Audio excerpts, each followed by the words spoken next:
Am I the asshole for refusing to include my stepsister in my wedding party after everything she did to me growing up? I, 28F, am getting married next spring to my fiancé, Matt, 30M, and wedding planning has been both exciting and stressful. A major source of stress, though, is my family, specifically my stepsister, Lisa, 29F. For context, my dad married Lisa's mom when I was 8, and she was 9. From the beginning, our relationship has been rocky, and now it's boiling over into my wedding plans.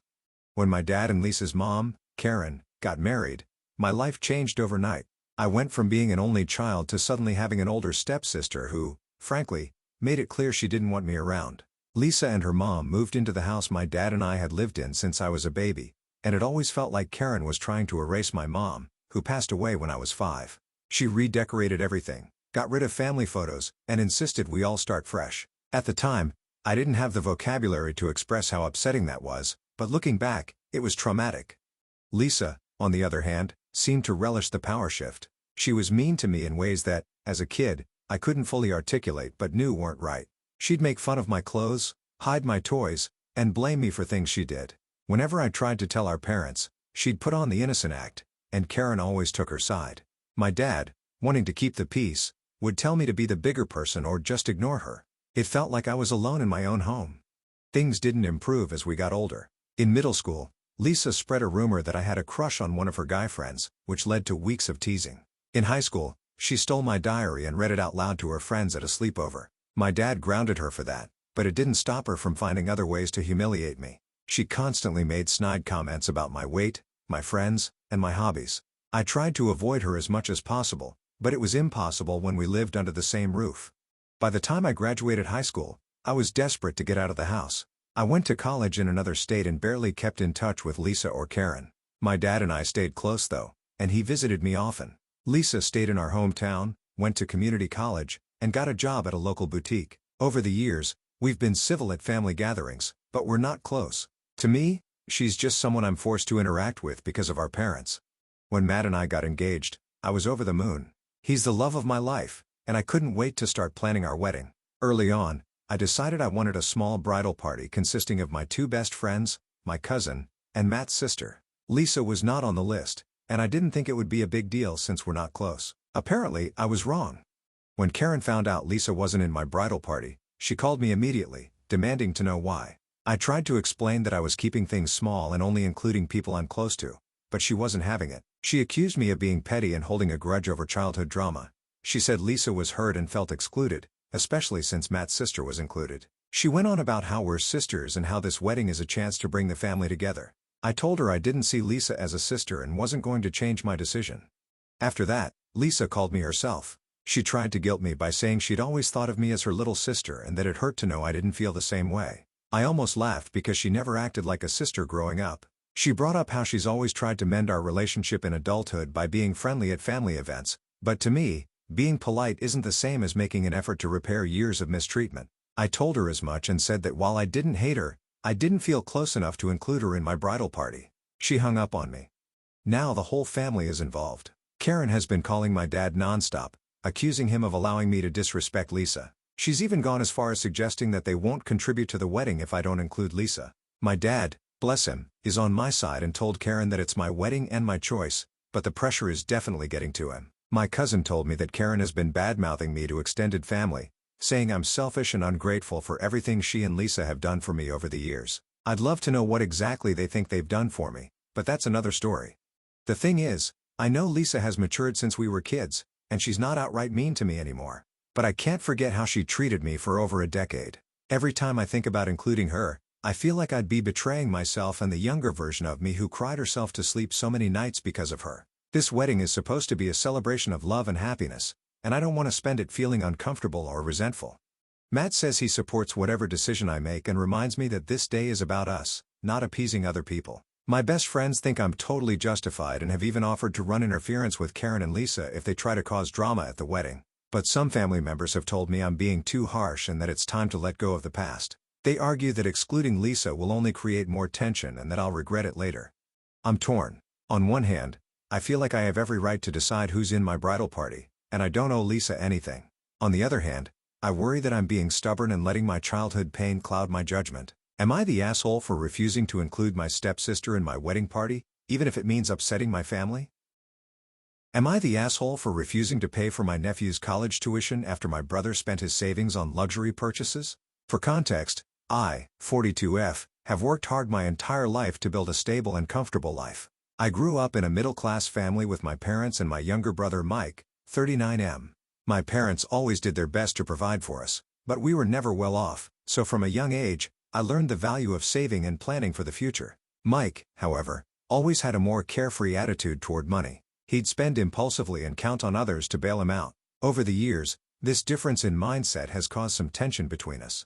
I don't have kids of my own, but I've been lucky to have a successful career in finance and a husband, Tom, 44M, who is equally financially savvy. Together, we've built a comfortable life with significant savings and investments. Mike, on the other hand, has struggled financially. He married his high school sweetheart, Sarah, and they have 2 kids, Jake, 18M, and Lily, 15F. Mike has always worked, but he's never been great with money, often living paycheck to paycheck due to poor financial decisions.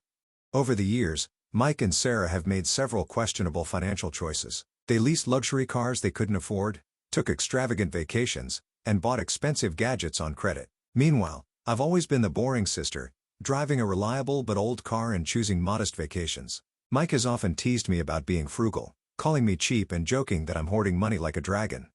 Despite our differences, I've always tried to help where I could. Over the years, I've lent them money during emergencies, paid for some of their kids' extracurricular activities, and even helped Mike and Sarah budget when they asked for advice. Unfortunately, they rarely stuck to any plan I helped them create. About 5 years ago, Mike told me he'd started a college fund for Jake and Lily.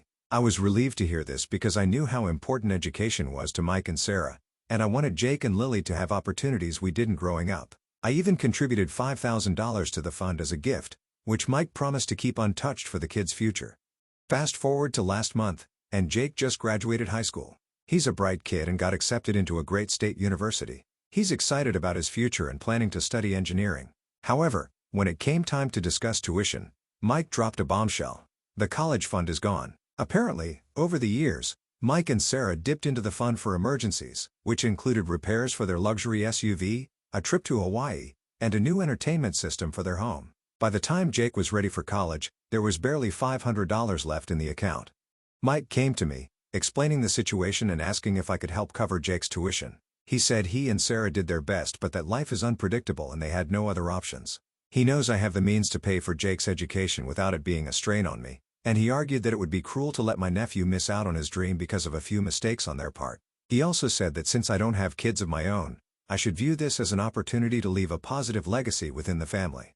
I told Mike that while I love Jake and want him to succeed, I don't think it's fair for me to clean up his financial mess. I reminded him that I contributed to the college fund years ago and that it wasn't my responsibility to fix things because they mismanaged their money. I offered to help Jake find scholarships and part-time work to offset costs, and I even said I'd be willing to contribute a small amount annually to help with his books or other expenses. But I made it clear I wasn't going to pay for his entire tuition. Mike was furious. He accused me of being heartless and said I was punishing Jake for his parents' mistakes. He argued that Jake shouldn't have to suffer because Mike and Sarah made bad choices and said I had a responsibility as family to step up. Sarah called me later, crying, and said they didn't know what else to do. She begged me to reconsider, saying Jake was devastated and might have to delay college or take on massive debt if I didn't help. The situation has caused a rift in the family. My parents are torn. On one hand, they agree that Mike and Sarah should have been more responsible. On the other hand, they think I should help because I'm in a position to do so and because Jake's future is at stake.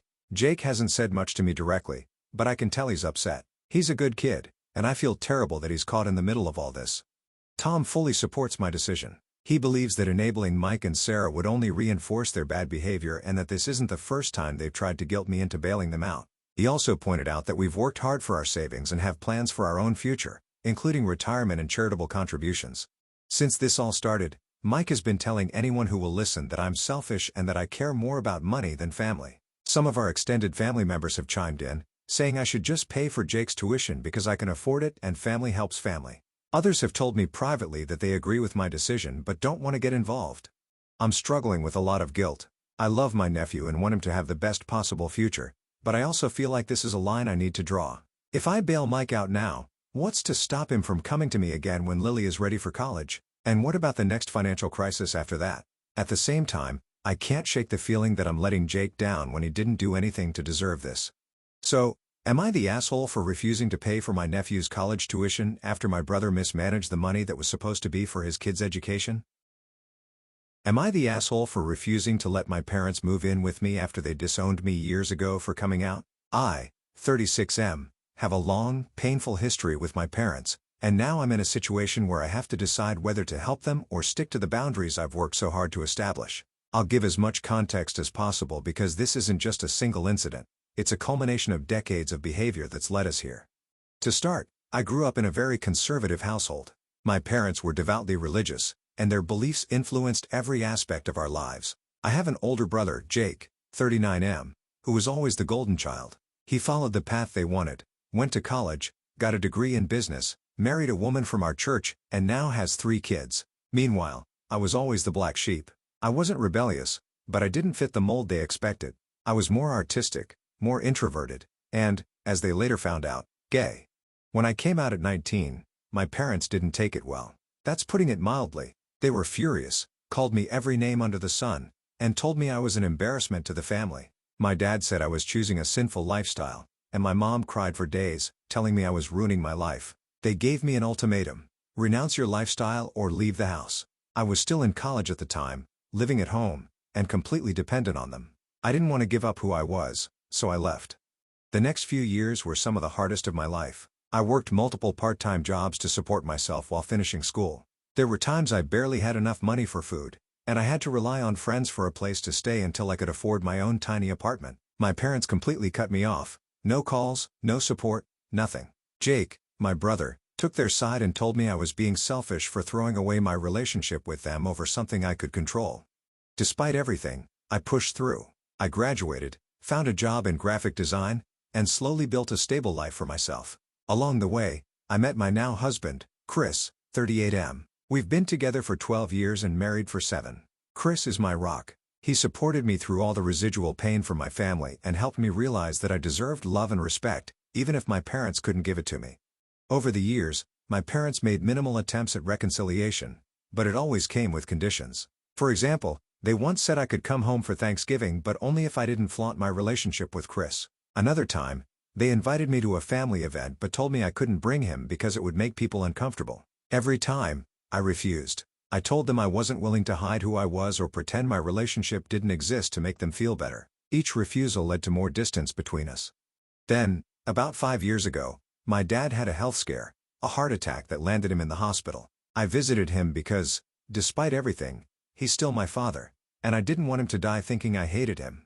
The visit was awkward. He was polite but distant, and my mom barely spoke to me. After he recovered, I hoped it might be a turning point for our relationship, but nothing changed. They still treated Chris like he didn't exist and never apologized for the way they'd treated me. Fast forward to last year. My parents' financial situation started to unravel. My dad's health issues forced him to retire early, and my mom had never worked outside the home. They relied heavily on Jake for support, but Jake and his wife recently moved out of state for a job opportunity, and they couldn't afford to help as much anymore. My parents downsized to a smaller house, but even that became too much for them to manage. A few months ago, they sold the house and started renting, but now they're struggling to make rent, and their health problems are getting worse. Last week, my mom called me, asking if they could move in with me and Chris. She said they couldn't afford their current situation and had nowhere else to turn. I was stunned. After everything they'd said and done, after years of ignoring my existence unless they needed something, they were now asking for my help. I told her I needed time to think about it. Chris and I talked it over, and he was completely supportive of whatever decision I made. He said he didn't mind helping them if that's what I wanted, but he also reminded me that I didn't owe them anything.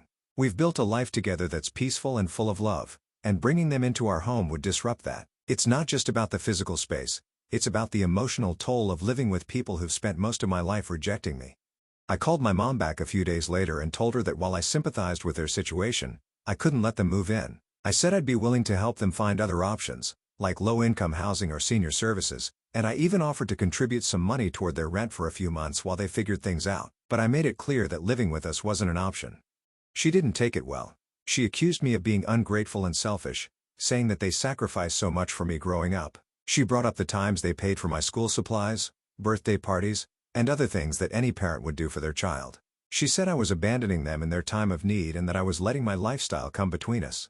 That last comment sealed it for me. I told her I wasn't going to continue the conversation if she couldn't respect me or my marriage, and I hung up.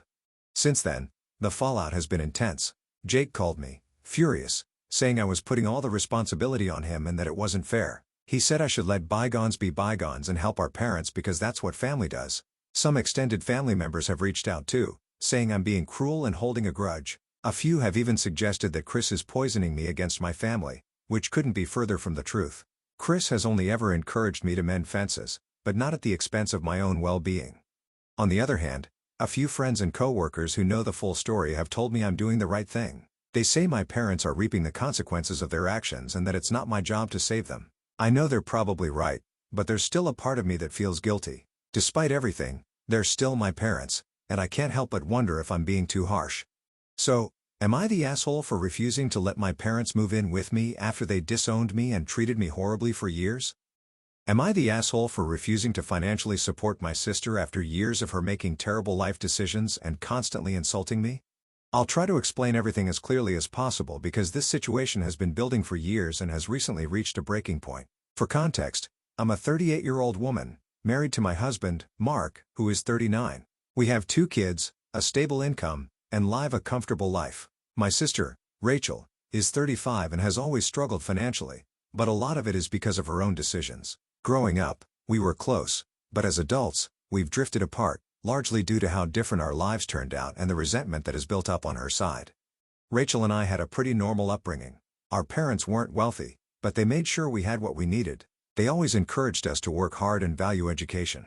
I took that advice to heart, worked hard in school, got a scholarship, and eventually built a career that I'm proud of. Rachel, on the other hand, was never interested in academics or long-term planning. She always lived in the moment, which was fine when we were kids but started to create problems as we got older. After high school, Rachel decided not to go to college. She bounced around from one minimum wage job to another, which wouldn't have been an issue if she was happy with that life. But she wasn't. She constantly complained about being broke and about how life wasn't fair because I got lucky while she had to struggle. For years, I tried to help her. I lent her money when she needed it, helped her apply for better jobs, and even let her live with me for 6 months when she couldn't pay rent. During that time, she barely contributed to the household, refused to look for a job, and constantly criticized how I lived my life. Rachel would make snide comments about everything. How I was materialistic because I liked nice things, how I was boring because I didn't go out partying anymore, and even how I was elitist because I encouraged her to go back to school. The final straw during that period was when she accused me of being a bad mother because I worked full-time. She said I was choosing money over my kids, which was incredibly hurtful because I've always done my best to balance my career and family. After that, I asked her to move out. She wasn't happy about it and told anyone who would listen that I was kicking her out onto the streets, even though I gave her 2 months to find a place and lent her money for a security deposit. She moved in with a friend and eventually found another job, but our relationship was never the same. I still tried to help her when I could, but I started setting boundaries. For example, I stopped lending her money unless it was for something specific, like groceries or utilities. Even then, I'd pay the bills directly instead of giving her cash, because she had a habit of spending money on things she didn't need, like expensive clothes or nights out. Things got worse when Rachel met her now ex-boyfriend, Dave. He was bad news from the start: no job, no ambition, and a history of drug use. Rachel insisted he was misunderstood and that he just needed a chance, but it quickly became clear that he was taking advantage of her. She started borrowing more money from me, claiming it was for rent or bills, but I later found out she was using it to support Dave. When I confronted her, she accused me of being judgmental and said I didn't understand what it was like to struggle. This cycle went on for years. Rachel would get into financial trouble, come to me for help, and then get angry if I tried to suggest ways she could improve her situation. She and Dave eventually broke up after he cheated on her and left her with a mountain of debt. Once again, she came to me for help, and once again, I stepped in. I helped her negotiate with creditors, set up a budget, and even paid off one of her smaller debts to give her a fresh start. I thought this might be the turning point, but it wasn't. Rachel continued to make poor financial decisions. She refused to stick to a budget, took out payday loans to fund things she couldn't afford, and even quit a decent-paying job because she didn't like her boss. Every time something went wrong, it was someone else's fault. Either her boss was toxic, or the system was rigged, or I was privileged for not understanding how hard it was for her. It didn't matter that I'd been working since I was 16 or that I'd gone through my own struggles. Nothing I said ever got through to her. The breaking point came a few months ago. Rachel lost her job, again, and called me, crying about how she was about to be evicted. I felt bad for her, but I also felt like I was enabling her by constantly bailing her out. I told her I couldn't give her any more money, but I offered to help her find resources, like local charities or job placement programs. She exploded. She called me selfish, accused me of abandoning her, and said I'd forgotten where I came from. She even brought up things from our childhood, like how our parents favored me because I was the smart one. After that fight, I decided I was done. I blocked her on social media and stopped answering her calls. I felt guilty, but I also felt like I had to protect my own mental health. Rachel didn't take it well. She's been telling anyone who will listen that I'm a terrible sister who only cares about money. She's even turned some of our extended family against me by exaggerating or outright lying about what happened. For example, she told one of our aunts that I refused to help her pay for groceries, but she left out the part where she spent her last paycheck on concert tickets. Now the family is divided. Some people think I'm in the right and that Rachel needs to take responsibility for her life. Others think I'm being too harsh and that I should just help her out one more time because family is family. Even my parents are pressuring me to reconcile with her, but they've never been willing to hold her accountable for her actions. They just want peace, even if it means I have to keep being the scapegoat. I love my sister, but I'm tired of being her safety net. I've worked hard to build a stable life for myself and my family, and I don't think it's fair for her to guilt me into giving up what I've earned just because she refuses to make better choices. But at the same time, I can't shake the feeling that I'm being heartless by cutting her off completely. So, am I the asshole for refusing to support my sister financially after years of her poor decisions and constant insults? Am I the asshole for refusing to babysit my niece and nephew after my sister-in-law called me a bad influence on her kids? I never thought I'd be in a situation where I'd have to question whether I'm the bad guy in my own family, but here I am. For context, I'm a 35-year-old woman, married to my husband, Tom, who is 37. We've been together for 12 years and married for 8. We don't have kids of our own by choice, and we're happy with our decision. We both love kids, but we just never felt the need to have any of our own. Instead, we spend time with our nieces and nephews, spoil them, and then send them back to their parents. Tom's younger brother, Jake, is married to Lisa, and they have 2 kids, Olivia, 8, and Ethan, 5. I've always adored Olivia and Ethan. They're great kids, and I've been the cool aunt since the day they were born. I take them out for ice cream, help them with their school projects, and have hosted sleepovers at our house a dozen times. Tom and I have always been happy to babysit whenever Jake and Lisa needed a break, and we never asked for anything in return. I considered it a privilege to be part of their lives. Things started to change about a year ago when Lisa and I had a falling out. It started with little things, snide comments she'd make about my lifestyle. For example, she once asked if I felt unfulfilled because I didn't have kids. Another time, she made a joke about how people who don't have children can never understand real responsibility. I let those comments slide because I didn't want to make waves, but then she started criticizing how I interacted with Olivia and Ethan. One incident that stands out was when I gave Olivia a set of watercolor paints for her birthday. Lisa called me afterward to say she didn't appreciate me giving her daughter messy gifts and that it wasn't my place to encourage unrealistic hobbies. I was shocked. Olivia loves art and was thrilled with the gift, but Lisa seemed more concerned about the cleanup than her daughter's happiness. Another time, I let Ethan stay up 30 minutes past his bedtime during a sleepover because he was having fun building a Lego set. Lisa flipped out, saying I was undermining her parenting. The real blow-up happened a few months ago when Lisa found out I let Olivia and Ethan bake cookies at my house. We had a blast, flour everywhere, sprinkles on the floor, but the kids loved it.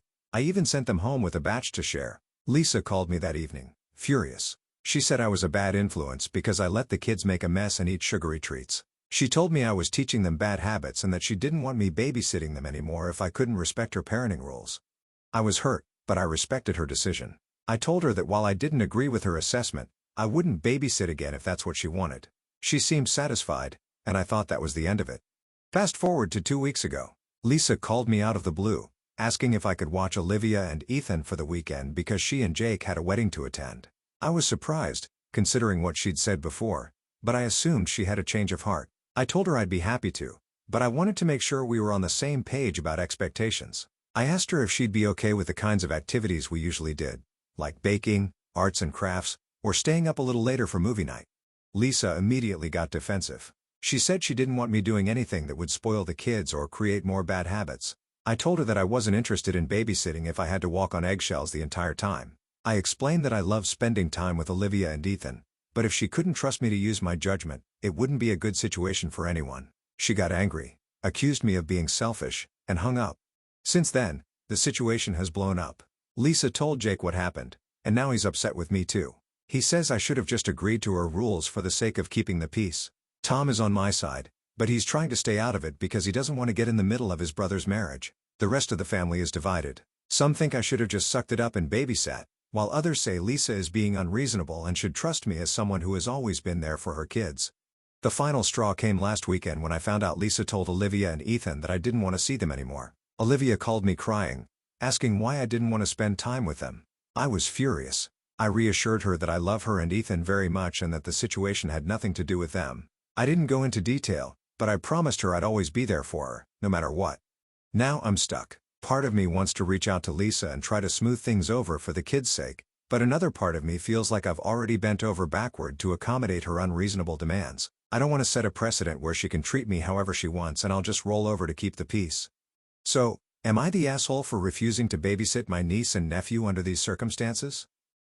Am I the asshole for refusing to let my in-laws stay at my house after they tried to disinherit my wife? This situation has been brewing for years, but it recently came to a head. For context, I'm a 34-year-old man, married to my wife, Sarah, who is 33. We've been together for over a decade, married for 7 years, and we have 2 young kids. Sarah's relationship with her parents, Dave and Linda, has always been complicated, but what's happening now feels like a breaking point.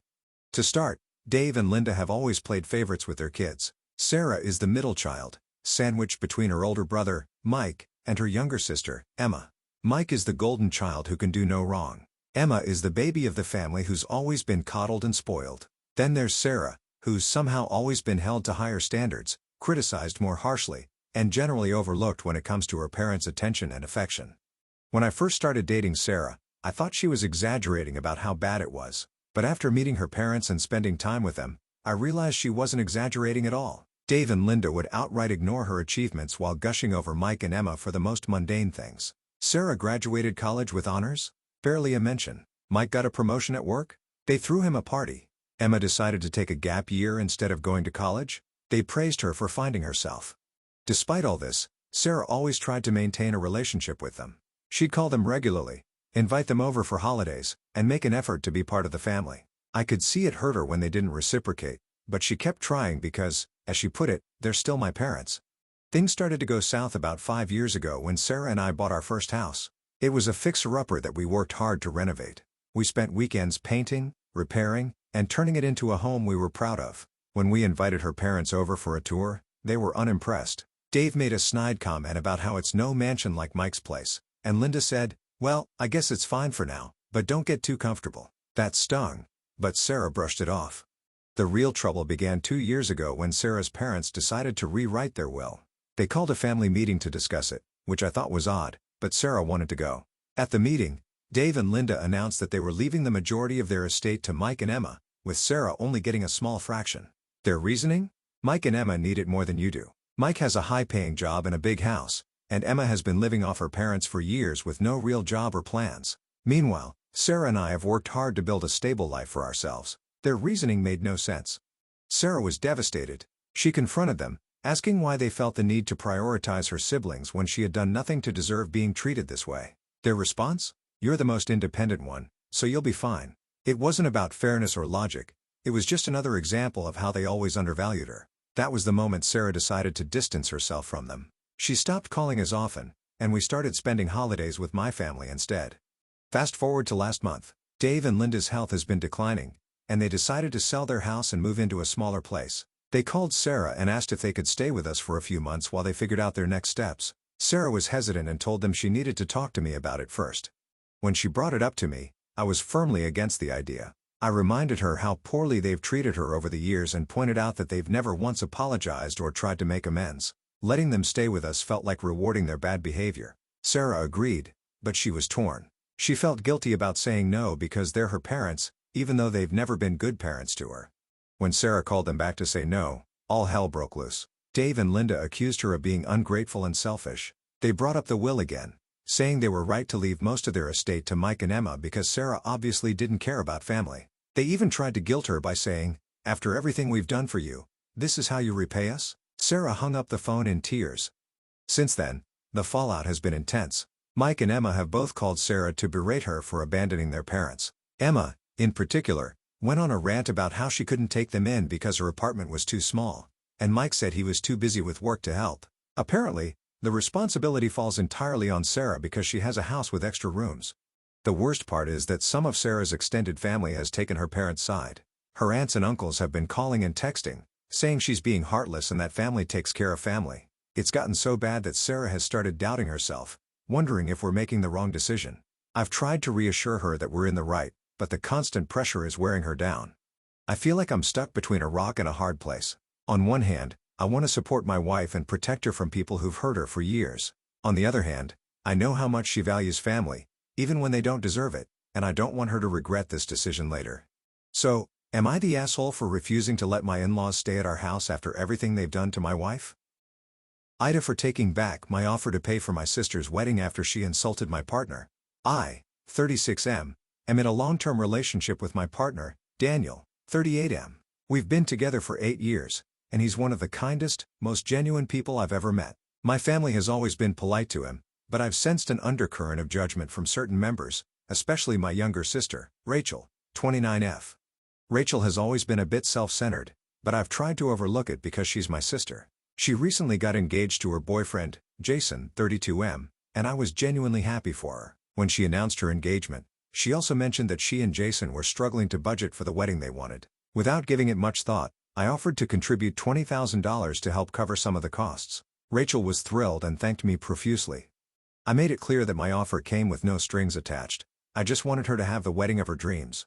However, I did expect a basic level of respect, especially for Daniel, who would obviously be attending as my partner.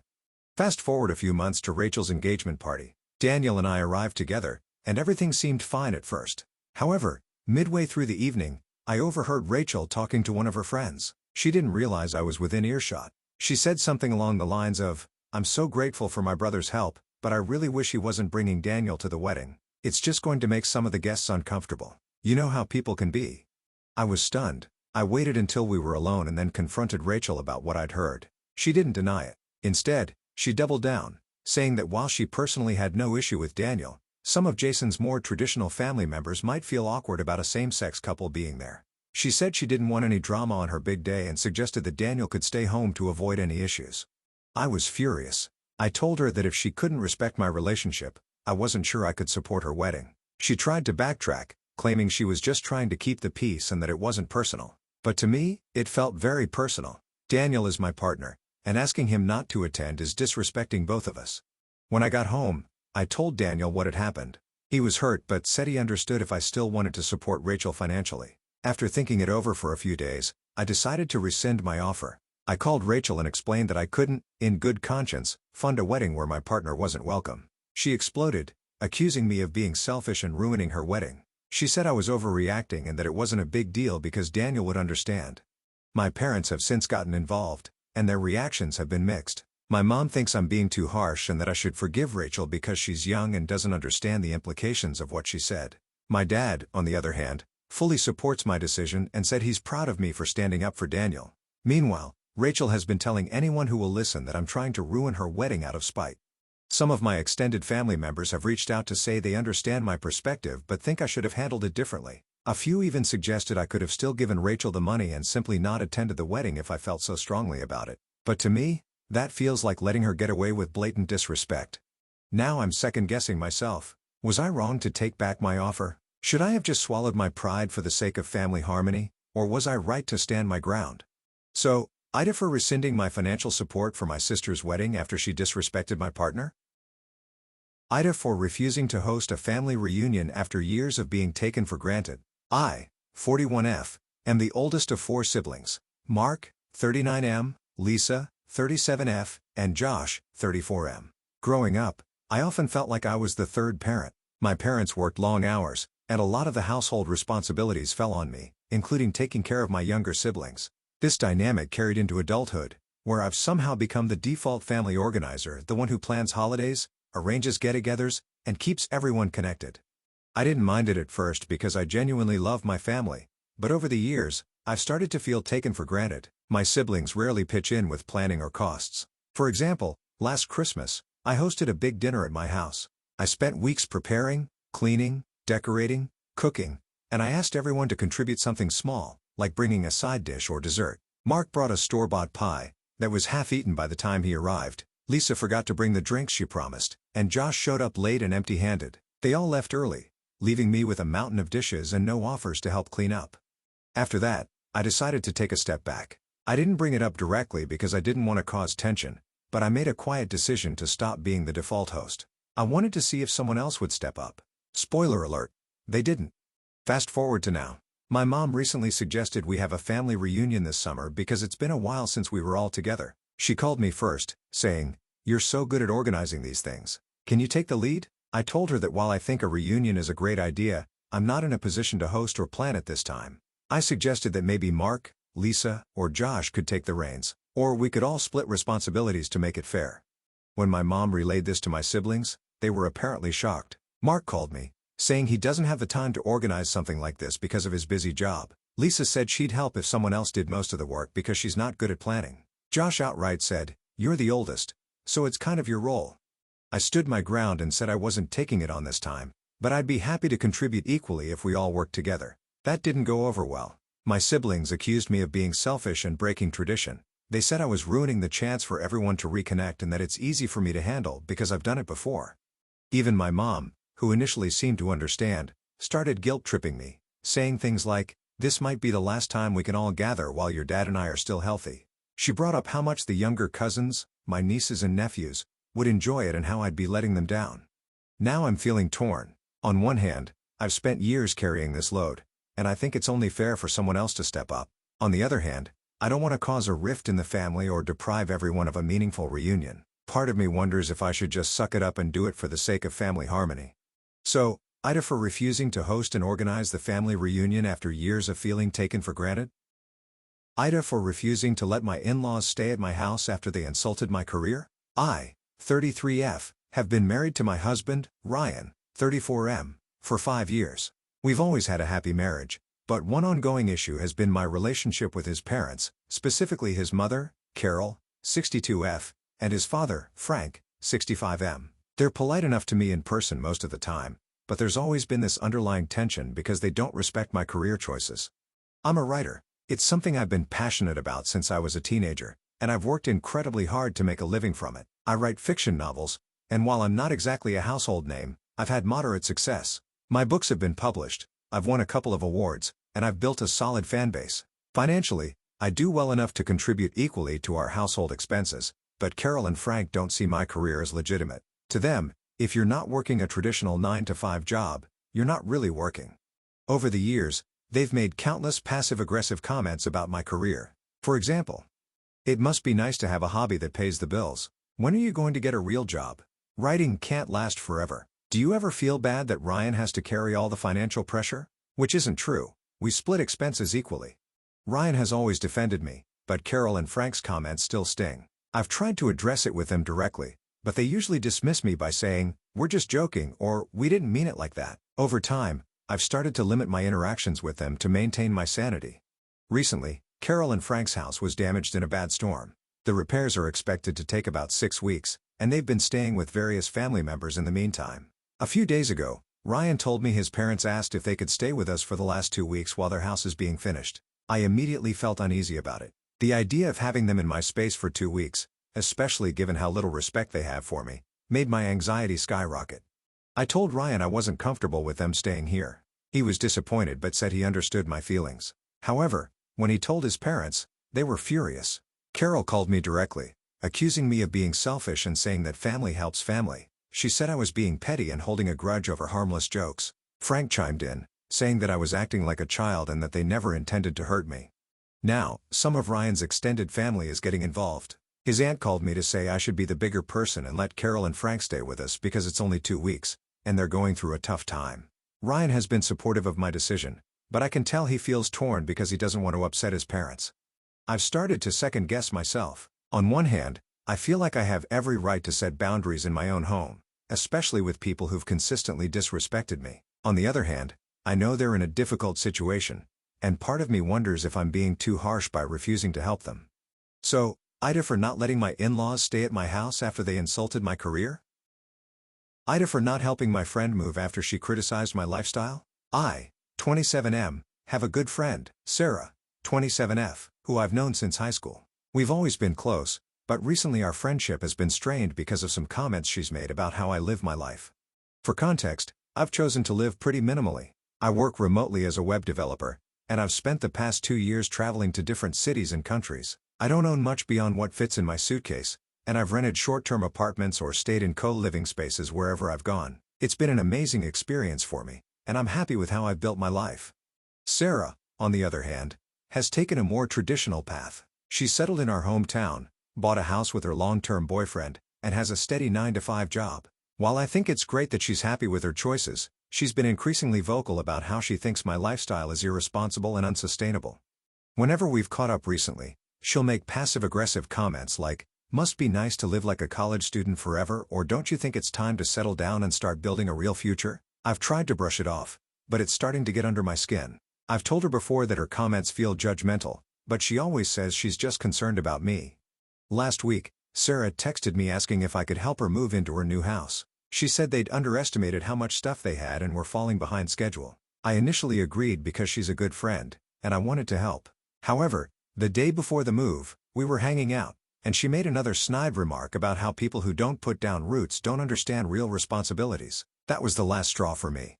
I told her I didn't appreciate her constant criticism of my life choices and that it made me feel like she didn't respect me. She rolled her eyes and said I was being overly sensitive. I ended up texting her later that night to say I wouldn't be able to help with the move after all. She didn't reply but sent me a passive-aggressive post on social media the next day about how true friends show up when you need them. Our mutual friends are divided. Some think I was justified because Sarah's been unfairly judgmental, while others think I should have just sucked it up and helped her move since it's a one-time favor. I'm torn because I value our friendship, but I also feel like I've put up with a lot of disrespect from her. So, AITA for not helping my friend move after she criticized my lifestyle? AITA for not inviting my stepmother to my graduation and causing family drama. I, 24F, recently graduated from college, and it was one of the most significant milestones of my life. The journey wasn't easy. I worked part-time jobs, struggled through a demanding curriculum, and dealt with a lot of personal challenges along the way. So when the day finally came, I wanted to celebrate with the people who had supported me the most. A little backstory. My parents divorced when I was 12. My dad, 52M, remarried my stepmother, Claire, 48F, when I was 14. Claire and I have always had a strained relationship. She's not a terrible person, but she's very controlling and has a way of making everything about herself. For example, during my high school graduation party, she insisted on reorganizing the decorations my mom had put up, saying they looked tacky. She also took over the speeches, turning what should have been a moment to celebrate me into a long monologue about how she helped me get through high school. It was humiliating. Over the years, Claire's behavior has made it hard for me to bond with her. She has a habit of belittling my accomplishments or making backhanded comments like, "It's great you got an A in that class, but it's not exactly a hard subject, is it?" I've tried addressing these issues with her and my dad, but they always brush it off as me being too sensitive. When it came to planning my college graduation celebration, I decided to keep it small and meaningful. I invited my mom, my younger brother, a couple of close friends, and my grandparents. I didn't invite Claire because I didn't want her overshadowing the event or making it uncomfortable. I also didn't invite my dad because I knew he'd insist on bringing Claire, and I didn't want to put him in a position where he'd have to choose. Instead, I planned to have a separate dinner with just my dad and Claire a few days later to celebrate. I thought this was a fair compromise, but when my dad found out he wasn't invited to the graduation itself, he was livid. He said it was disrespectful and that I was being petty. He accused me of trying to drive a wedge between him and Claire and said I was acting like a child. Claire, of course, chimed in, calling me ungrateful and saying she deserved to be there because she's been a parent to me for the past decade. The argument escalated to the point where my dad refused to come to the separate dinner I had planned. He said if Claire wasn't welcome at the graduation, he wouldn't participate in any celebrations at all. My mom and grandparents think I made the right call, but some of my extended family members have sided with my dad, saying I should have just invited Claire to keep the peace. Now the whole situation has turned into a family feud, and I feel guilty for causing so much drama. On one hand, I believe I had the right to decide who I wanted at my graduation. It was my day, and I didn't want it overshadowed by Claire's antics. On the other hand, I can't help but wonder if I could have handled the situation differently to avoid this fallout. So, AITA for not inviting my stepmother to my graduation and causing family drama? AITA for telling my friend she can't bring her boyfriend to my birthday dinner? I, 26F, have been planning a small birthday dinner for weeks. I wanted something intimate with my closest friends, so I invited 6 people to join me at my favorite restaurant. This isn't a huge party or anything, just a low-key celebration with the people I care about most. One of my closest friends, Lily, 26F, recently started dating a guy named Rob, 30M. They've only been together for about 2 months, and I've met him a handful of times. He seems nice enough, but I don't know him well, and he doesn't really mesh with the rest of the group. For example, he's made a few offhand comments about how our group dynamic is childish because we joke around a lot and play games when we hang out. When I sent out the invitations for my birthday dinner, I made it clear that it was a small gathering and only those invited were included. Everyone was fine with this except Lily, who texted me a few days ago asking if she could bring Rob. I politely told her that I wanted to keep the dinner limited to just the invited friends, and since I don't know Rob well yet, I'd prefer to keep it that way for now. Lily didn't take it well. She accused me of being exclusionary and said it's rude to invite someone to a group event and not include their significant other. I tried to explain that this wasn't a group event, it's my birthday dinner, and I wanted it to be about spending time with my closest friends. I also pointed out that other friends in the group who are in relationships aren't bringing their partners either, and no one else seems to have an issue with that. Lily then said that if Rob couldn't come, she might not come either because she doesn't want him to feel left out or excluded. I told her that while I'd love for her to be there, I'm not changing the guest list. She called me selfish and said I'm prioritizing my personal preferences over her relationship. Now I'm second-guessing myself. I've always believed that birthdays are one of the few occasions where it's okay to prioritize your own wants and needs, but maybe I'm being unreasonable. Some of my other friends are split on the issue. A few think I'm well within my rights to set boundaries for my own birthday, while others think I'm being too rigid and should just let Lily bring Rob to keep the peace. So, AITA for telling Lily she can't bring her boyfriend to my birthday dinner? AITA for not attending my sister's wedding?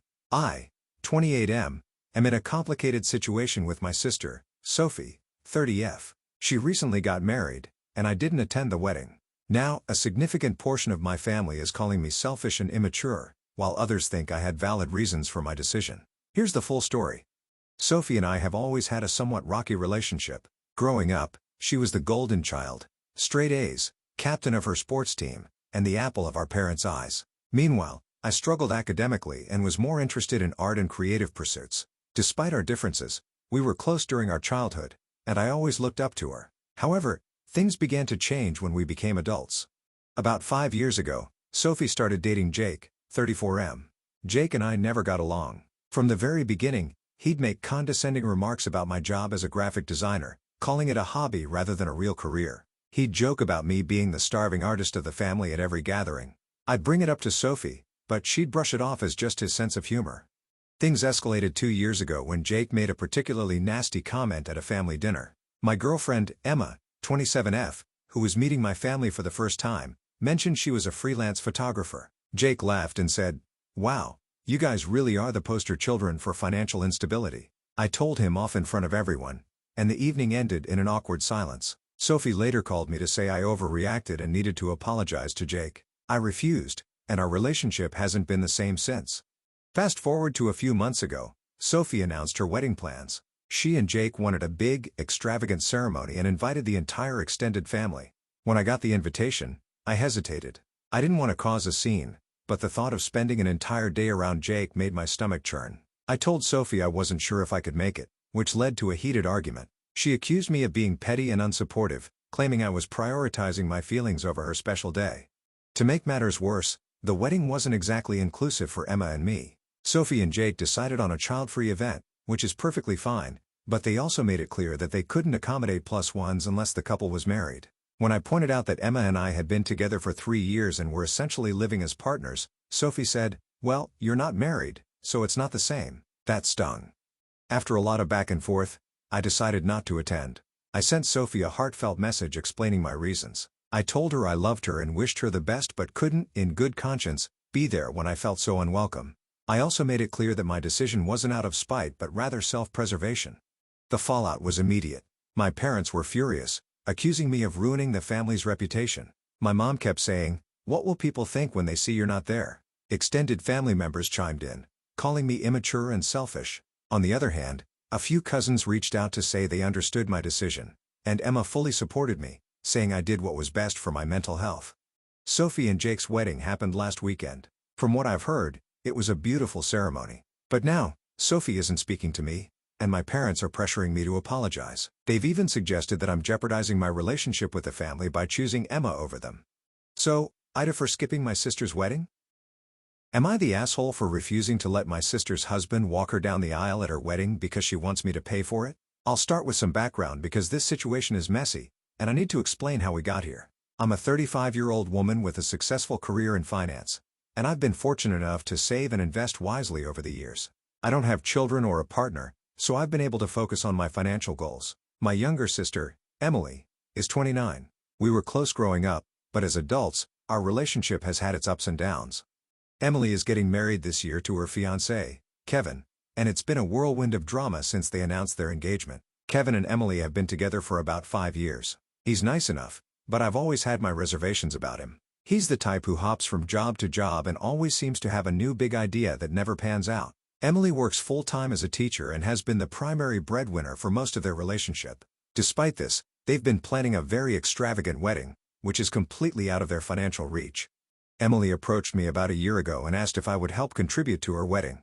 She didn't specify an amount, just said that she and Kevin wanted to make their day extra special but were struggling to afford the venue they wanted. I was hesitant at first because I don't believe in going into debt or stretching yourself thin for a single day. But Emily is my sister, and I wanted to support her, so I agreed to give her $10,000 as a gift. I thought that would be the end of it, but boy, was I wrong.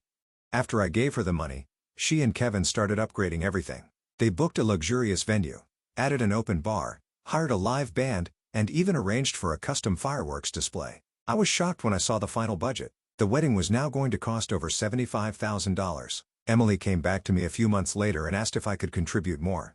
I told her no, that I'd already given her a generous gift, and I wasn't comfortable funding a wedding that was way beyond her means. She was upset but said she understood.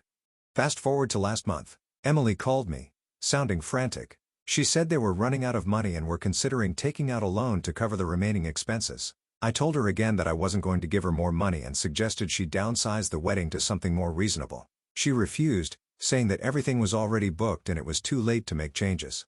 Then, she dropped a bombshell. Emily asked if I could pay for her dream wedding dress, which cost $8,000. She said it was the only thing she'd ever really wanted, and she'd pay me back eventually.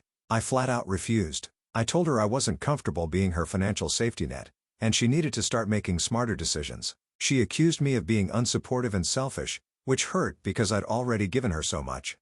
The real drama started a few weeks ago when Emily and Kevin came up with what they called a compromise. They asked me to pay for the remainder of their wedding in exchange for letting me walk Emily down the aisle. Our father passed away when we were kids, and Emily had always planned to have my uncle walk her down the aisle. But now, she was offering me the honor as compensation for footing the rest of the bill.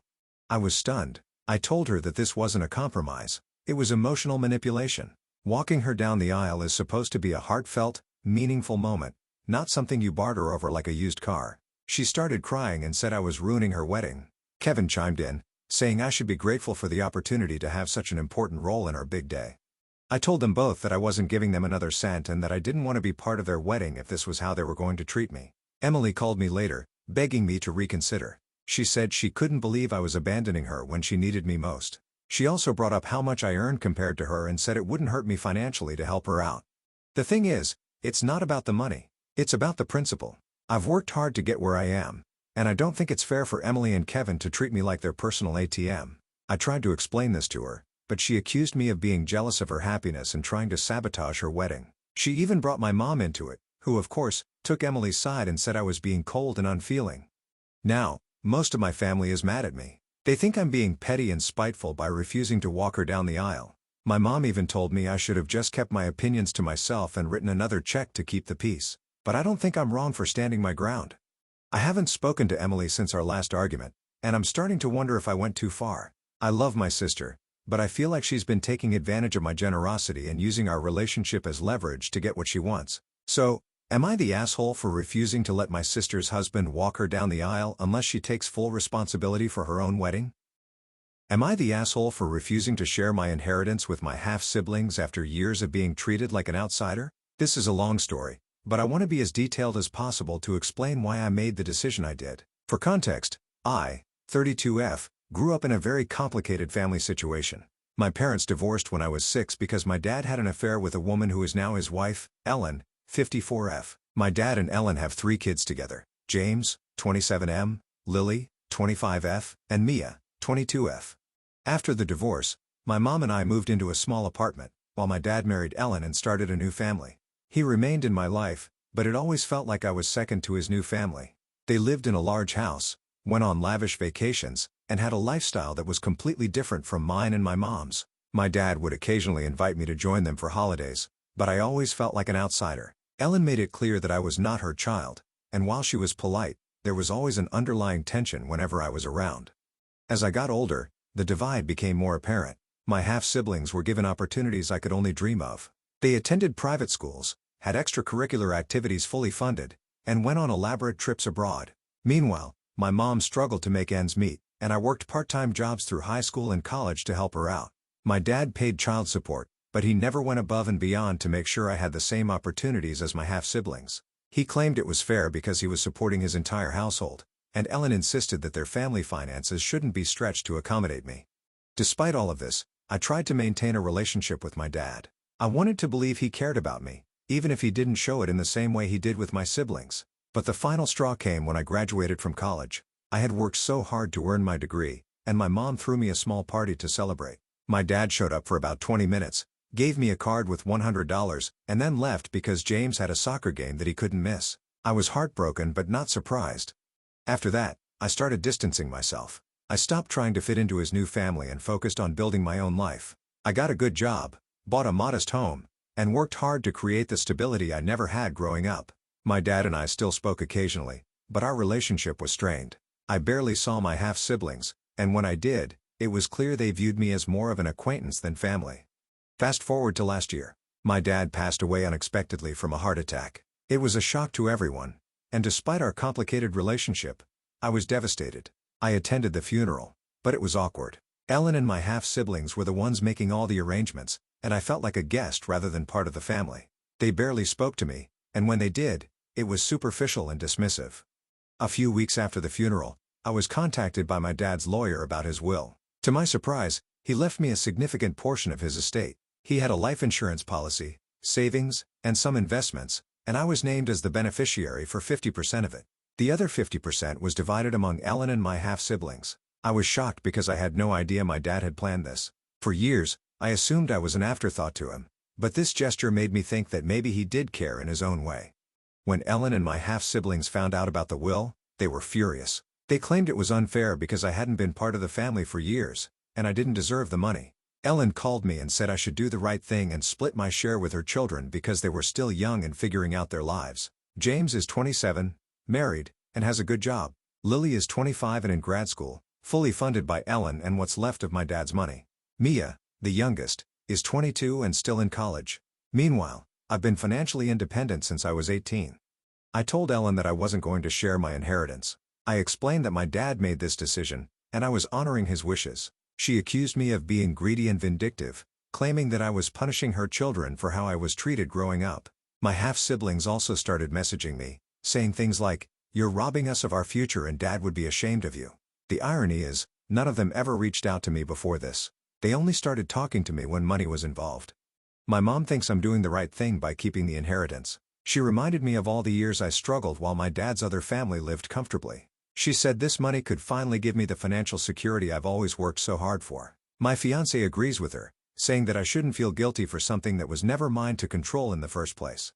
But part of me feels guilty. I know what it's like to struggle, and while my half-siblings haven't been the kindest to me, I don't want to be the reason they face financial hardship. At the same time, I feel like this is the first time in my life where I've been given something without having to fight for it. I want to honor my dad's wishes and use the money to secure my future. But the backlash from Ellen and my half-siblings is making me second-guess myself. So, am I the asshole for refusing to share my inheritance with my half-siblings? Am I the asshole for refusing to let my mom attend my wedding after she demanded I uninvite my best friend? I, 29F, am getting married to my fiancé, Jake, 30M, in a few months, and everything is going smoothly. Or at least it was until my mom, Karen, 56F, completely lost it over one of my best friends, Sophia, 30F, being part of the wedding. I've known Sophia since I was in middle school, and we've been through everything together: high school, college, heartbreaks, personal struggles, and triumphs. She's not just a friend, she's family. The problem started when I sent out my wedding invitations a couple of months ago. Sophia has been with me throughout the entire wedding planning process. She was one of the first people I asked to be my maid of honor, and she was more than thrilled to be part of the wedding. My mom was happy to hear that I was planning a wedding, but I could tell there was something off when we started discussing the details. Everything was fine until I mentioned that Sophia was going to be in the wedding party. My mom immediately started questioning me about why I would choose Sophia as my maid of honor. At first, I thought it was just a harmless comment, but she kept pressing me with more and more questions. Why her and not your cousin Laura? Sophia hasn't even been married. How can she possibly give you advice? What has Sophia done to earn this position? Have you forgotten about your family? I was confused. I've always been close to my family, but I've also always been very close to Sophia. I tried to explain that Sophia and I have been through so much together and that she has always been there for me, but my mom didn't seem to care. She started bringing up how my cousin Laura, 28F, was perfectly qualified to be my maid of honor because she's married, has kids, and knows what it means to be a woman. I told my mom that Laura wasn't close enough to me to be my maid of honor, and that I'd made my decision. From that point on, my mom started subtly, and not so subtly, bad-mouthing Sophia. She'd make little comments like, "You sure you want someone who isn't even married to be standing up there at your wedding?" Or, "Sophia's been a bit of a wild child, hasn't she? I just think you deserve someone who has more life experience." I shrugged it off for a while, thinking maybe it was just my mom being my mom. But then things escalated when she started demanding I uninvite Sophia. A week ago, we had a huge argument about it. My mom called me, and in the middle of our conversation, she said, "I've been thinking about this wedding, and I've made up my mind. If you want me there, I'm not coming unless you uninvite Sophia. I just don't think she should be in your life at this stage. You need to start prioritizing your family, not your childhood friendships." I was absolutely stunned. I told her there was no way I was uninviting Sophia. This was my wedding, and Sophia meant the world to me. My mom insisted that I couldn't possibly want someone like her standing next to me on my wedding day and that it's not like Sophia is even in a stable relationship. She went on and on about how I deserved better than Sophia and that I was making a huge mistake by choosing her.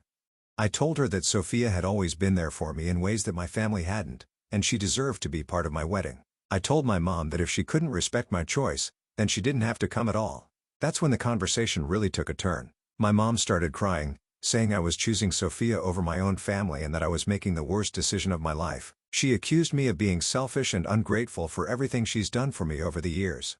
The conversation ended with me in tears as well. I was devastated that my mom was being so unreasonable and dismissive of someone who had been a rock for me. She's always had a tendency to be controlling and manipulative, but this crossed a line for me. My fiancé Jake was equally upset, and after I told him what had happened, he was 100% supportive of me, saying that my mom's behavior was out of line.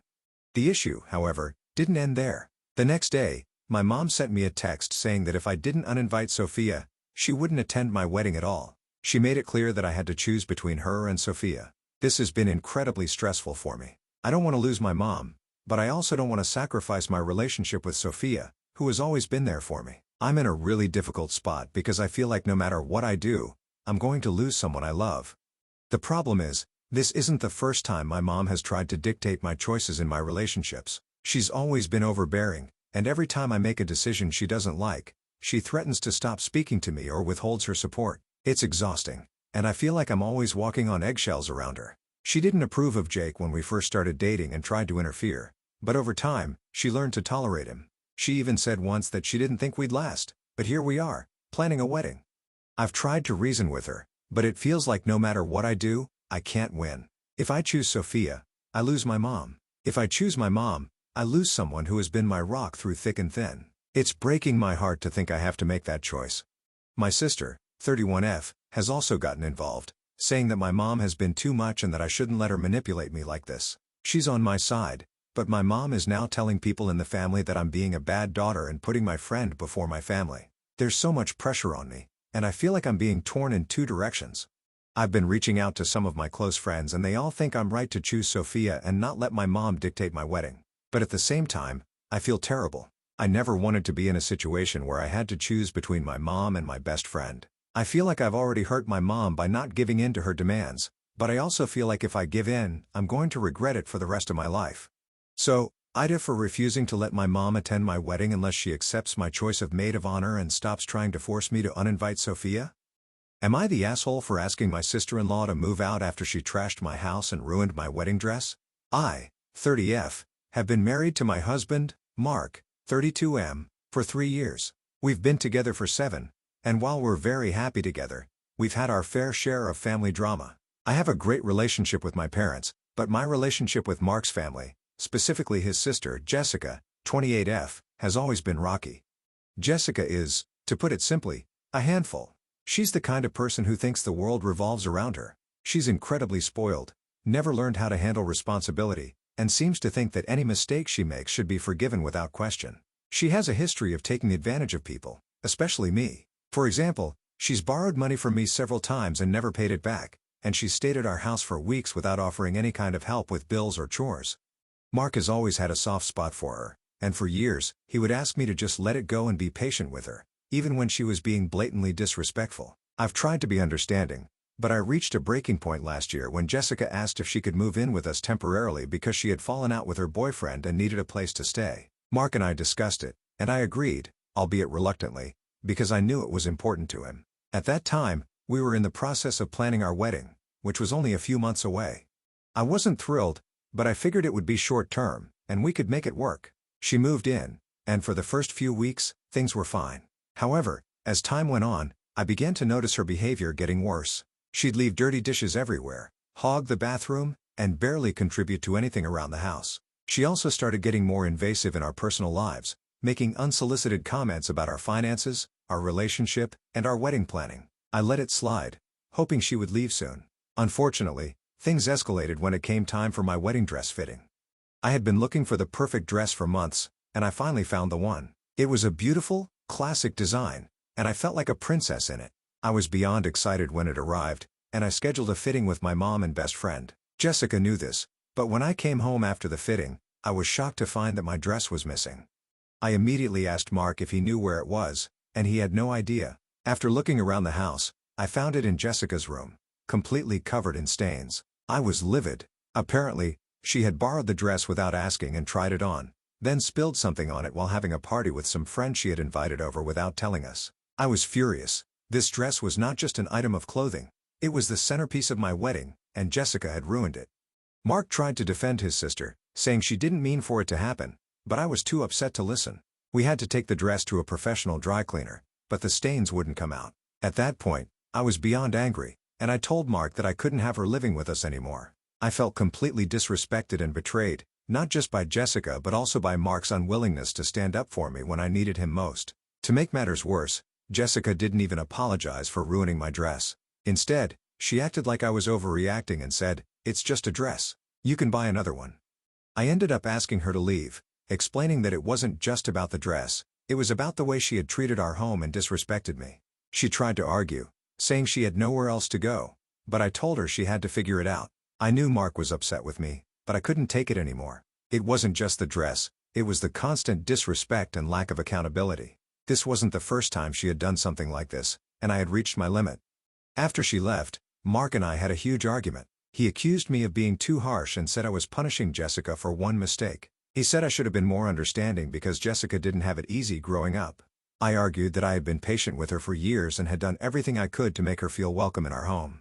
The issue wasn't just the dress, it was her complete disregard for my boundaries and my things. Things have been tense between us ever since. Mark thinks I should have handled the situation more gently and given Jessica a second chance. He keeps telling me that family is family, and I should have been more patient, but I feel like I gave her enough chances. She's an adult and should know better by now. Our families are also divided. Some of Mark's relatives think I was too harsh and that I should have forgiven Jessica, while others agree with me that Jessica needs to learn to take responsibility for her actions. But I feel like I've been more than accommodating for way too long, and I can't keep enabling her bad behavior. It's taking a toll on my relationship with Mark, and I don't know what to do. So, AITA for asking my sister-in-law to move out after she trashed my wedding dress and disrespected our home? I have always considered myself a family-oriented person, but a recent situation has me questioning whether I am truly as fair and understanding as I thought. I am a 36-year-old man with a younger brother, Max, who is 32. Growing up, we were inseparable. Our parents, while loving, were very focused on their careers, so Max and I leaned on each other. I always felt responsible for him, being the older sibling, and I tried to be there for him in every way I could. Our parents are successful and well off. They own a large family home, where Max and I grew up, and 2 vacation properties, one by the beach and another in the mountains. A couple of years ago, our parents sat us down to discuss their estate plan. They told us that they were splitting everything evenly between us, except for the beach house, which they planned to leave entirely to me. This was because the beach house held sentimental value for me, as I spent countless summers there with my friends and later with my wife and kids. Max, on the other hand, always preferred the mountain cabin and spent much more time there. At the time, Max said he was fine with this arrangement. He even joked that he wouldn't miss the beach house since he didn't like the sand anyway. I thought everything was settled, and I didn't give it much thought after that. But now that our parents have passed away, things have taken a turn I didn't expect. Our parents passed away 6 months ago in a short span of time. It has been a heartbreaking period for both of us. After the initial wave of grief subsided, Max and I began dealing with the practical matters of their estate. As per their will, the mountain cabin went to Max, the beach house to me, and the main family home was to be sold with the proceeds split between us. At first, everything seemed fine. Max and I worked together to prepare the family home for sale, dividing up our parents' belongings and handling repairs. We each got our share of the proceeds, and Max moved into the mountain cabin soon after. It wasn't until I started talking about plans for the beach house that the conflict began. I told Max that I planned to renovate the beach house and rent it out as a vacation property during the months I wasn't using it. My wife and I thought it could be a great way to honor my parents' legacy while also providing us with some extra income. Max's reaction caught me off guard. He told me he didn't think it was fair for me to keep the beach house entirely and that it should have been split between us. I reminded him that our parents' will clearly stated that the beach house was left to me and that he had agreed to this arrangement years ago. Max argued that he hadn't understood the implications back then and that now he realized how much more valuable the beach house was compared to the mountain cabin. He pointed out that the beach house is in a prime location and could generate far more income than the cabin ever could. I tried to remain calm and explained that the division was based on our parents' understanding of what each of us valued. They had specifically chosen to leave the beach house to me because they knew how much it meant to me. Max countered by saying that the emotional attachment shouldn't matter more than the financial value, and that our parents had unintentionally created an unfair situation. Things escalated when Max suggested that we sell the beach house and split the proceeds equally. I told him that wasn't going to happen, as the house was left to me outright and I had no intention of selling it. Max accused me of being selfish and prioritizing money over family. I argued that he was the one making it about money, not me. He stormed off, and we didn't speak for weeks. Over the past month, Max has been reaching out to other family members and telling them his side of the story. Now I have relatives calling me, saying I should do the right thing and share the beach house with Max. Some of them think I should sell it and split the money, while others think I should at least let Max use it whenever he wants. My wife is on my side, saying that the house was left to me for a reason and that it's not my responsibility to fix what Max perceives as unfair. Still, I can't help but feel guilty, especially when I think about how close Max and I used to be. To make matters worse, Max is now refusing to invite me to family gatherings at the mountain cabin. He told me that if I want to keep the beach house all to myself, I shouldn't expect to enjoy his property either. I told him that was childish and petty, but he insists he's just doing what's fair. I haven't spoken to him much since, and our relationship feels like it's hanging by a thread. I'm torn. On one hand, I feel like I'm honoring my parents' wishes by keeping the beach house as they intended. On the other hand, I wonder if I'm being too rigid. Maybe I should compromise in some way to repair my relationship with Max. I've considered offering him some rental income from the beach house, but my wife thinks that would just encourage him to demand more. Am I the asshole for refusing to share the beach house with my brother? AITA for not letting my sister move into the house I inherited from our parents? Hi, everyone. I, 32M, am writing this because I honestly don't know if I've done the right thing or if I'm being an unreasonable jerk. I need outside perspectives because my family is divided on this issue, and it's tearing us apart. Strap in because this story has some layers. The backstory. My parents, Laura and David, were amazing people. They worked incredibly hard their entire lives to provide for me and my younger sister, Mia, 28F. They bought a modest 3-bedroom house when I was around 10 years old, and we all lived there together until I left for college. My parents always said that the house was their biggest legacy, and they wanted it to stay in the family forever. Fast forward to 3 years ago, and tragically, both of my parents passed away in a car accident. It was the worst time of my life. Mia and I were devastated. On top of the emotional toll, there was the legal and financial aftermath. In their will, my parents left the house to me. The will stated that the house would pass to me entirely, and there was no mention of splitting it with Mia or selling it. However, they did leave Mia a significant amount of money, about $150,000, while I only received the house. At the time, I didn't think much about the division. Mia and I supported each other through our grief, and I assumed we were okay with the arrangement. I had no immediate plans to live in the house, but I also didn't want to sell it because of its sentimental value. The current situation. About 6 months ago, Mia called me in tears, saying she was in financial trouble. She had burned through most of the money our parents left her. She admitted she'd made some bad decisions, like quitting her job to start a business that failed and then spending a lot of money on expensive vacations and a new car. She now had very little left and couldn't afford her rent anymore. Mia asked if she could move into our parents' house temporarily until she got back on her feet. At first, I was open to the idea because I wanted to help her, but when we started discussing the logistics, red flags started popping up. 1. Mia didn't want it to be temporary. She said she wanted to live there indefinitely, and when I asked about her plans to move out, she got defensive and said, "Why would I leave? It's as much mine as it is yours." 2. She started making demands. Before even moving in, Mia said she wanted to redecorate and renovate the house to make it her own. She mentioned tearing down walls, remodeling the kitchen, and even converting one of the bedrooms into a gym. 3. She refused to pay rent or utilities. I told her that if she were to live there, she'd at least need to cover the utilities and basic maintenance costs. She called me selfish and said it was cruel to charge her anything to live in what she considers our family home. I decided to take a step back and think things over. I consulted my fiancée, Emma, 30F, who pointed out that Mia's financial irresponsibility might become my problem if I let her move in. Emma also reminded me that we were planning to use the house as a rental property to generate passive income for our future. The decision. After a lot of thought, I told Mia that I couldn't let her move in. I explained that the house was my inheritance, and I had plans for it. I also told her that I couldn't trust her to treat it responsibly, given her track record with money and the demands she was already making. Mia did not take it well. She called me heartless, saying that I was abandoning her in her time of need and that our parents would be ashamed of me. She also brought up the fact that I got the more valuable inheritance and said I was being greedy by not sharing the house with her. Since then, Mia has been telling our extended family her side of the story, and a lot of them are siding with her. My aunt even called me to say that I was hoarding the family home and that I should let Mia live there because she needs it more than I do. Why I'm conflicted. On one hand, I feel justified in my decision. The house was left to me, and I believe I have the right to decide how it's used. I've worked hard to build a stable life for myself, and I don't think it's fair for Mia to expect me to clean up her financial mess. On the other hand, I can't shake the guilt. Mia is my sister, and she's struggling. I know she's made mistakes, but does that mean I should just abandon her? I keep thinking about what my parents would want. They were all about family, and part of me wonders if I'm betraying their memory by refusing to help Mia. So, AITA for not letting my sister move into the house I inherited? Edit. Additional context. Thanks for all the responses so far. I wanted to clarify a few things based on the feedback. 1.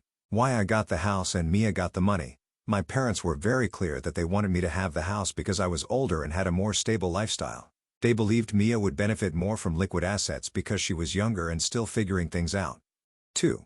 My plans for the house. I'm currently renting it out to a family who has been amazing tenants. The rent helps cover my own mortgage and bills. 3. Why I'm hesitant to trust Mia. This isn't the first time Mia has been reckless with money. She's borrowed money from me in the past and either hasn't paid it back or has taken forever to do so. Update. What happened after? After reading through the comments and talking to Emma, I decided to reach out to Mia with a compromise. I offered to let her stay in the house for 6 months rent-free, provided she agreed to cover the utilities and didn't make any changes to the property. I also told her she needed to show me proof that she was actively looking for a job and working to improve her financial situation. Mia refused. She said that the conditions were insulting and accused me of treating her like a child. She then doubled down on the idea that the house was rightfully hers and hinted that she might take legal action to contest the will. At this point, I've decided to stick to my boundaries. I love my sister, but I can't enable her behavior anymore. If she wants to repair our relationship, she'll have to do it on different terms. What do you think? AITA? AITA for telling my best friend I won't be in her wedding because she's marrying my ex? Okay, I'm honestly feeling like the worst person right now, but I really need to know if I'm in the wrong. For context, I, 28F, have a best friend, Lana, 29F. We've known each other since high school and have been close ever since. We've shared everything from clothes to secrets to heartbreaks, and I thought we were the kind of friends who would always have each other's backs. Here's where it gets complicated. A couple of years ago, I started dating Jake, 31M. We met through mutual friends and immediately clicked. He was smart, funny, kind, and we shared a ton of interests. I thought I had finally found my person. We were together for about 2 years before things took a turn. We started having issues with communication, some trust problems, and eventually, we broke up. It wasn't an ugly breakup, but it was messy. We still had to see each other occasionally because of mutual friends, and it was hard, but we moved on. Now, here's the kicker. About 6 months after the breakup, Lana came to me with some news. She told me that she had been seeing Jake for a few months. I was immediately shocked. I had no idea they were even talking, and it felt like a betrayal. Lana tried to justify it, saying it was just a rebound and that they were only friends first. But that's not how it felt to me. I felt blindsided, hurt, and honestly betrayed. But she kept insisting that I should be okay with it because she didn't want to hurt me. At the time, I told her I needed space and couldn't hang out with them as a couple. It was too much, and I was really struggling with it. Lana said she understood and that she didn't want to lose me as a friend. Over the next few months, I slowly started to heal. I didn't talk to Jake much, but I did try to make peace with the idea of them being together. It wasn't easy, but I managed to get to a point where I could tolerate them both. Fast forward to a few weeks ago. Lana called me, excited and breathless. She told me that Jake had proposed to her and that they were getting married. She asked if I would be her maid of honor, saying she couldn't imagine getting married without me by her side. I was completely taken aback. I had not expected this at all. I mean, they were still the couple that I had broken up with, and now they were getting married? It felt like a slap in the face. I tried to stay calm on the phone, but all I could think was, how could you ask me to stand by you when you're marrying the guy I loved? I didn't know how to respond, so I asked for some time to think about it. I spent the next few days weighing my options. I thought about our friendship, what we'd been through together, and how much I had tried to heal from the whole situation. In the end, I realized I just couldn't do it. I couldn't stand next to her on her wedding day, smiling, and pretending everything was okay when deep down I felt like I was losing something important. I wasn't just losing my ex, but I was losing a part of myself, my trust, my friendship with Lana, and my emotional boundaries. So, after a lot of agonizing, I called Lana and told her that I couldn't be in her wedding. I said it was too much for me, and I didn't feel like I could support their relationship in that way. I told her that I loved her, but this was a boundary I needed to set for myself. Lana was devastated. She told me I was being selfish and that I was ruining our friendship over something that happened years ago. She said that if I truly cared about her, I'd get over it and be there for her on the happiest day of her life. I tried to explain that this wasn't about holding on to old feelings for Jake, but about me needing to protect my own emotional well-being, but she couldn't understand. She called me a hypocrite for not supporting her when I was the one who had ended things with Jake in the first place. She even accused me of being jealous. Now, I feel horrible. I've been feeling guilty about everything. I love Lana, but I also feel like she really crossed a line with this. I didn't want to lose our friendship, but it seems like she's not willing to respect my feelings either.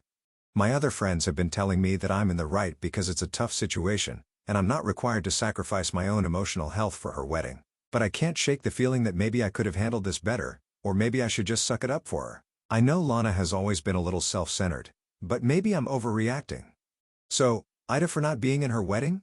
Edit. To clarify a few things based on comments. Yes, I understand that Jake and Lana were technically free to date after we broke up, but the issue isn't just that they dated, it's that they did it behind my back, and it felt like a violation of trust. I never asked for her to choose between me and Jake, I just asked for time to heal. But now, she wants me to immediately accept their relationship and be fully involved in it as if nothing ever happened. I genuinely don't think I'm jealous of their relationship. I've been in a relationship for over a year now with someone new who treats me well. It's just the principle of the situation. Update. After talking to some family members and getting some more perspective, I've decided that I can't sacrifice my emotional health just to appease Lana. She's been a huge part of my life, but sometimes, we have to put ourselves first. I haven't spoken to her since our last conversation, and while I'm still sad, I know this is the right choice for me. AITA, what do you think? Am I the asshole for refusing to sell my house to my sister after she said it should have been hers in the first place? I'm a 35-year-old woman, and I've been living in the same house for the past 7 years. I bought it when I was 28, after years of saving and working multiple jobs to make it happen. It's a modest 3-bedroom house in a nice suburban neighborhood. It's nothing extravagant, but it's mine, and I love it. My sister, Emily, who's 32, recently asked me to sell it to her, and when I refused, it turned into a huge family drama. Here's some context. Our parents passed away when I was 18 and Emily was 15. They didn't leave much behind: a small savings account, some furniture, and a pile of medical bills. After they died, Emily and I moved in with our grandmother. She was a wonderful woman and did everything she could for us, but she was on a fixed income and couldn't provide much beyond the basics. She made it clear early on that she wouldn't be able to leave us an inheritance, so if we wanted anything in life, we'd have to work for it. I took that lesson to heart. I got a scholarship to a state university, worked part-time jobs throughout college, and lived as frugally as possible. After graduation, I landed a decent job and started saving for a down payment on a house. It wasn't easy. I had to sacrifice a lot, like skipping vacations and living with roommates longer than I wanted to, but by the time I was 28, I had enough saved to buy my house. It was one of the proudest moments of my life. Emily, on the other hand, has always been a bit of a free spirit. She bounced around from one job to another in her 20s, trying to find herself. She's incredibly creative and talented, but she's never been good with money. She's had credit card debt for as long as I can remember and has never managed to save much. For years, she rented a small apartment and seemed happy enough with her life. I never judged her for her choices. Everyone's path is different, but we've always had very different priorities. Last year, Emily got married to her long-term boyfriend, Mark. They've been talking about buying a house ever since, but with their combined income and Emily's credit score, they've struggled to get approved for a mortgage. A couple of months ago, Emily called me and said they'd been looking at houses in my area but couldn't find anything they could afford. Then she asked if I'd be willing to sell my house to her and Mark. At first, I thought she was joking. When I realized she was serious, I told her I wasn't interested in selling. I love my house, and I've put a lot of time and effort into making it my home. Plus, with the way the housing market is right now, even if I sold it, I wouldn't be able to afford anything comparable. Emily seemed disappointed but accepted my answer. At least, that's what I thought. A week later, I got a call from our grandmother. She told me Emily was upset and felt like I was being selfish. According to her, Emily thinks I owe her the house because she believes it should have been hers in the first place. Apparently, Emily has been harboring some resentment toward me because I was older when our parents died, and she feels like I had more opportunities than she did. She said it wasn't fair that I was able to buy a house when she's still struggling to get by. This blindsided me. I've always tried to help Emily when I could. Over the years, I've lent her money, which she's never paid back, helped her with job applications, and even let her stay with me rent-free for a few months when she was between apartments. I've never held any of that against her because she's my sister, and I love her, but the idea that I somehow owe her my house is baffling to me. Emily started calling and texting me, trying to guilt-trip me into selling. She said things like, "You don't even have kids, you don't need this much space, and Mark and I deserve a chance to have a home of our own." When I stood firm, she accused me of being greedy and prioritizing material possessions over family. She even suggested that I sell her the house at a discounted price because that's what family does. When I asked how she planned to afford the house if she couldn't get a mortgage, she got defensive and said I should figure it out because I'm the one with a stable income. The situation has spiraled out of control. Emily has dragged our extended family into it, and now everyone has an opinion. Some of our relatives think I'm being reasonable and that it's ridiculous for Emily to expect me to sell my house. Others think I should help her out because family comes first. Our grandmother is caught in the middle and has tried to mediate, but even she's started hinting that I should at least consider it. The thing is, I've worked so hard to get where I am. I didn't have any special advantages, just determination and a lot of sacrifices. I don't think it's fair for Emily to expect me to give up something I've worked so hard for just because she made different choices. But the constant pressure is starting to wear me down. Part of me wonders if I'm being too rigid or if there's something I'm not seeing.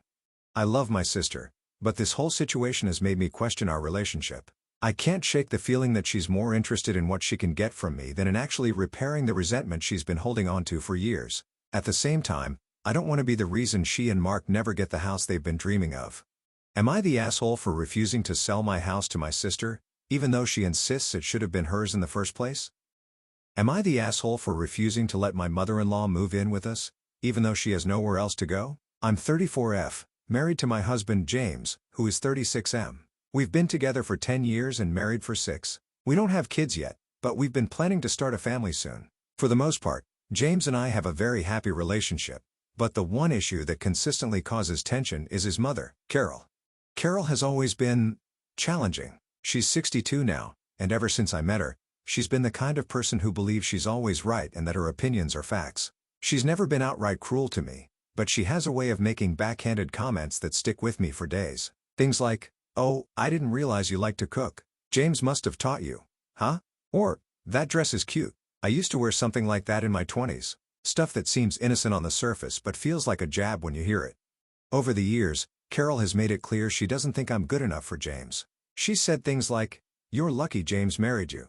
A man like him could have had anyone." She also loves to talk about how she used to take care of James, implying that I'm not doing as good a job as she did. She's criticized everything from the way I fold laundry to the paint colors we chose for our house. James used to brush it off as her just being old-fashioned, but after a few serious conversations, he finally started to see my side and stood up for me more. Still, it hasn't stopped Carol from overstepping.